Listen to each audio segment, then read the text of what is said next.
Herman Van Rompuy is the President Emeritus of the European Council, Minister of State, President of the European Policy Center, President of the Administrative Council of the College of Europe, which are quite powerful positions to have held or to hold. And you have been in public service, in public life, in political life, all of your life. And I asked you once, a few years ago, if you had been very ambitious. And would you like to reply to me on that question now, before we begin this conversation? Yeah, I was very ambitious.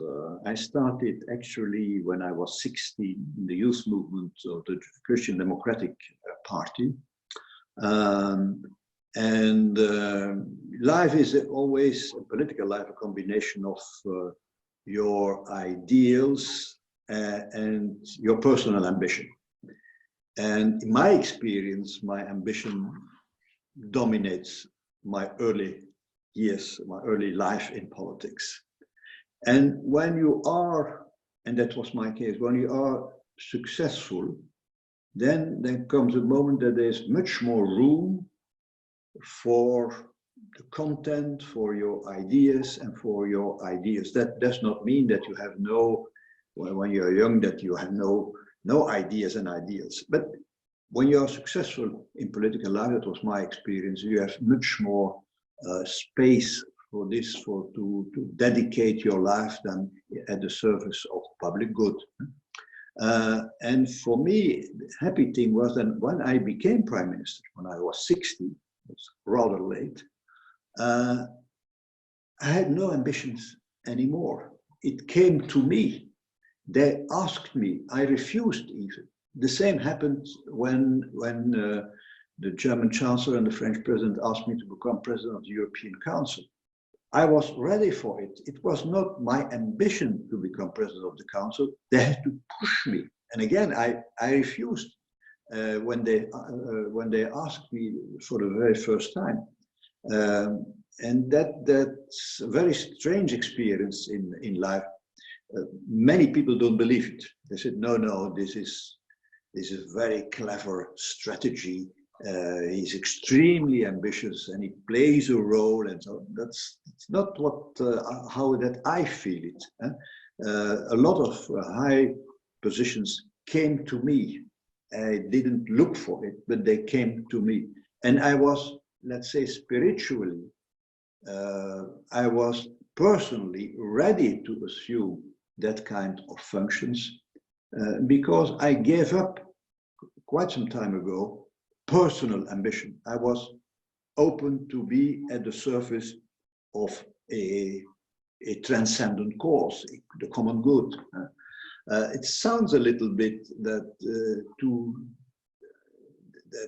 I'm trying to project an image that is too good for me, but again, it is as I felt it, and I still feel it.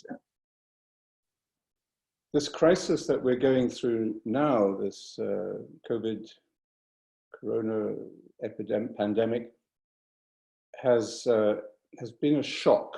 It seems to me, it's shocked us both as Europeans, but as human beings, as a global family. We've been shocked into an experience of unity. Maybe just to begin, we can come back to the personal. To the personal dimension. You're sitting in your home in Belgium at the moment. How has the COVID-19 crisis affected you personally? There are no doubt there have been positive and negative aspects to it, but how would you describe it to you personally? You were so kind to send me some of your questions, some of it. In advance, and so I reflected on it, and I've written it down. And for me personally, the Corona crisis has been a beneficial break in my way of life. All my lectures cancelled, most courses at universities, most meetings. So I feel now like a real happy bachelor. I do feel privileged that I have to admit, compared to many others. My wife and I, we live in a green environment here in the neighborhood of Brussels. Having to care about children anymore. We have 4 children and 9 grandchildren, and they live nearby.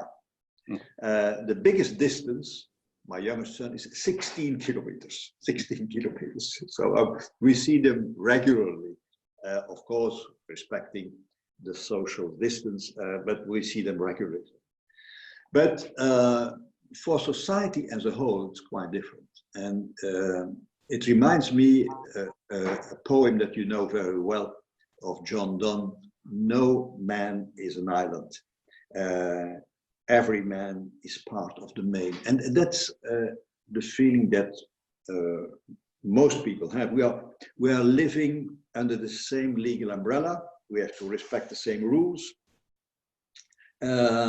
We have the same enemy, the virus. So we share these days a common destiny. We are all in the same boat. But let's not be too idealistic. There is also a lot of mistrust. The other, when you meet somebody in the store or even in the street, the other is someone who can infect you. And that's also part of the current climate in our society. And of course, there are also underlying inequalities in the way we can protect and isolate ourselves. But there is also some kind of equality, because nobody is truly safe. And there are also a few big names among the victims. In the UK, it's very, very well known, but also in my own country. Again, looking at what's happening around me, for some, certainly older people of our generation, Laurence, this is a time of slowness and intimacy. A time with more opportunity for silence. If only because we are hardly allowed to move. It's not a free choice. And silence, I have not to convince you, is the beginning of the way to God. It all starts with silence. Outer freedom is limited, but inner freedom, away from this addiction of activism, inner freedom is on the rise. And again, for you, it's more familiar even than for me. Contemplation also creates that inner freedom. So that's, for a lot of older people, it's really a discovery that you can live very differently. But of course, I think of the sick.